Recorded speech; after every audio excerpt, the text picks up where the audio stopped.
Assalamualaikum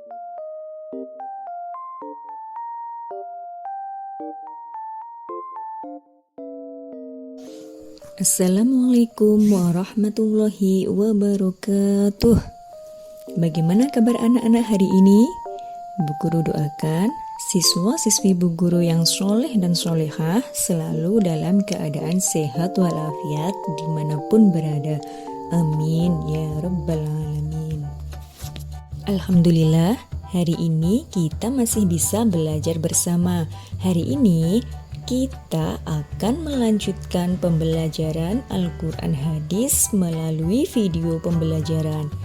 Terakhir kita mempelajari surah Al-Ikhlas dan sekarang kita akan mempelajari tentang surah Al-Lahab. Sebelum itu kita membaca doa dulu ya. Sebelum memulai pelajaran, berdoa mulai. Bismillahirrahmanirrahim.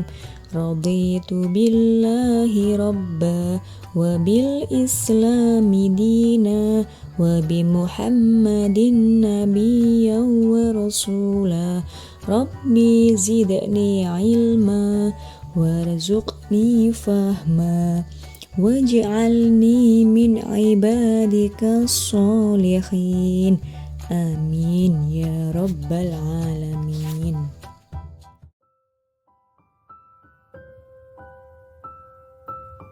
Anak-anak, tahukah kalian ini gambar siapa? Ini adalah gambar Abu Lahab dan istrinya, Ummu Jamil. Siapa mereka? Di dalam surah Al-Lahab menceritakan tentang Abu Lahab dan istrinya. Kenapa? Karena Abu Lahab dan istrinya menentang dakwah Nabi Muhammad. Sikap mereka itu tidak baik dan merupakan akhlak tercela.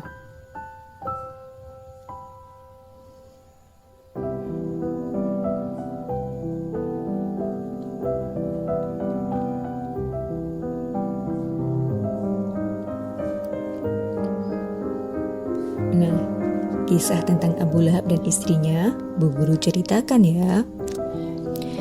Abu Lahab adalah keturunan dari suku Quraisy yang memusuhi, menentang, dan menghalang-halangi perjuangan dakwah Rasulullah dalam menegakkan agama Islam di Mekah.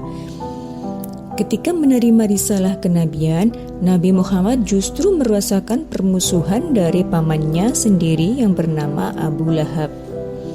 Abu Lahab bin Abdul Muthalib bin Hashim merupakan salah satu paman Nabi Sallallahu Alaihi Wasallam. Nama aslinya adalah Abdul Uzza.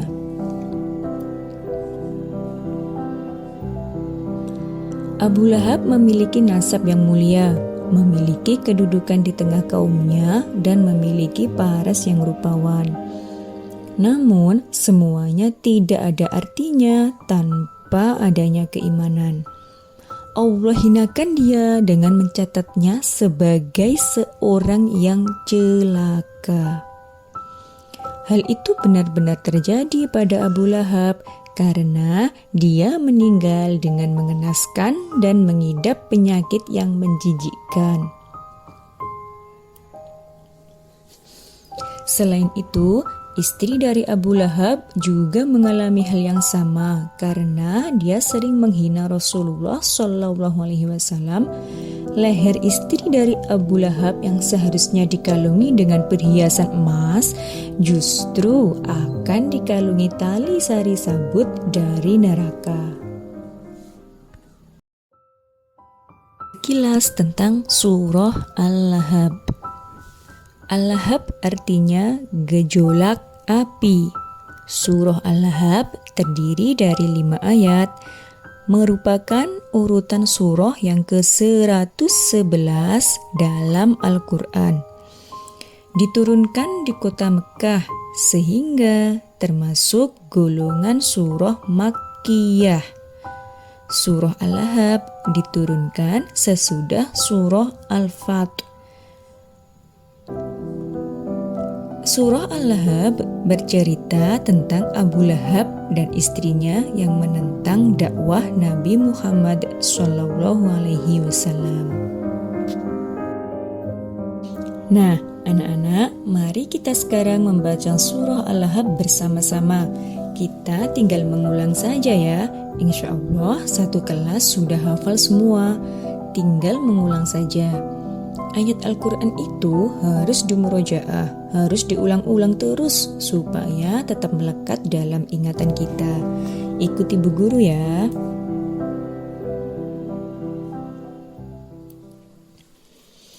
Bismillahirrahmanirrahim. Tabbat yada abi lahabin wa tabb. Ma aghna anhu maluhu wa ma kasab. Sayasla naran dhata lahab. Wa imra'atuhu hammalatal hatab.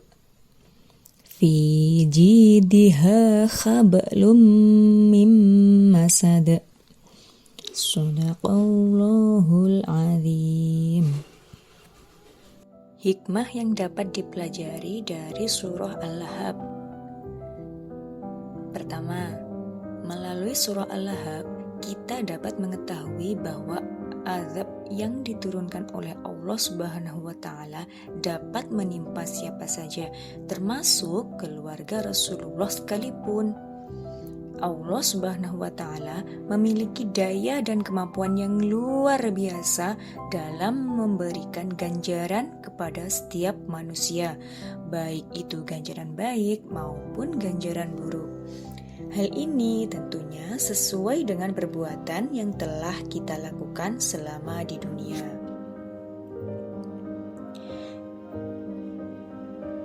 Hikmah yang kedua adalah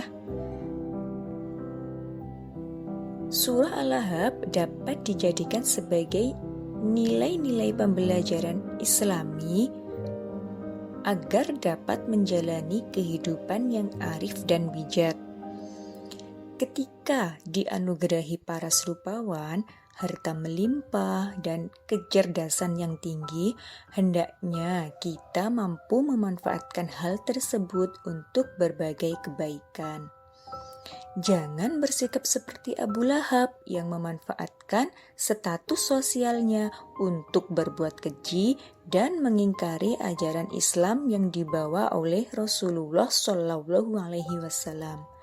Itulah mengapa Abu Lahab disebut sebagai kaum musyrikin, karena ia tidak mau mengakui adanya Allah dan kekuasaannya. Ketiga, kita harus mematuhi perintah dari Nabi Muhammad SAW agar kita bisa selamat hidup di dunia dan di akhirat nanti.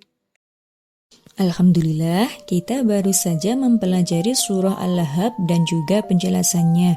Agar kalian lebih paham, mari kita kerjakan latihan soal berikut ini ya. Siapkan buku dan alat tulismu.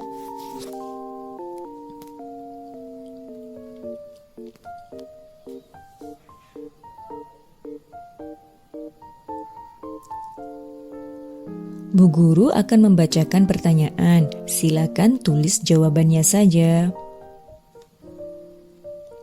Sudah siap?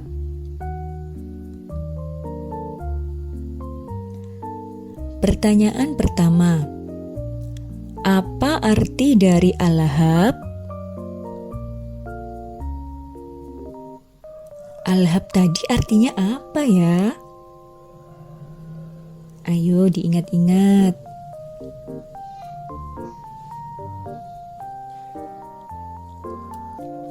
Pertanyaan kedua. Siapa paman Nabi yang menentang dakwah Nabi? Siapa tadi paman Nabi yang memusuhi Nabi? Namanya siapa ya? Silakan dijawab.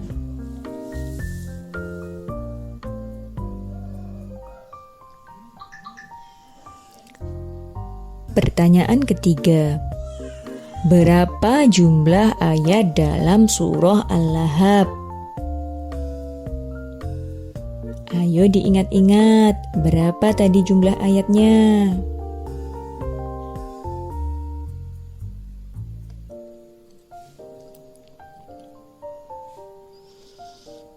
Pertanyaan keempat, surah Al-Lahab termasuk ke dalam golongan surah apa? Silakan dijawab sambil mengingat-ingat penjelasan dari Bu Guru tadi.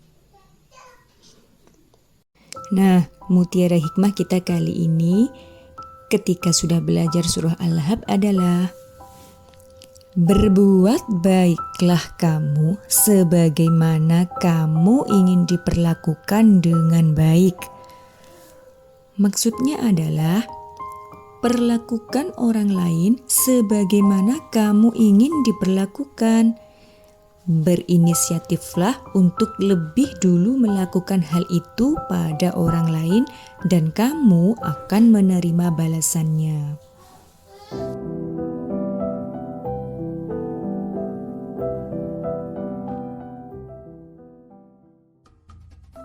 Bu Guru akhiri pembelajaran hari ini. Semoga Allah memudahkan kalian dalam belajar dan semoga apa yang kita pelajari hari ini menjadi ilmu yang bermanfaat.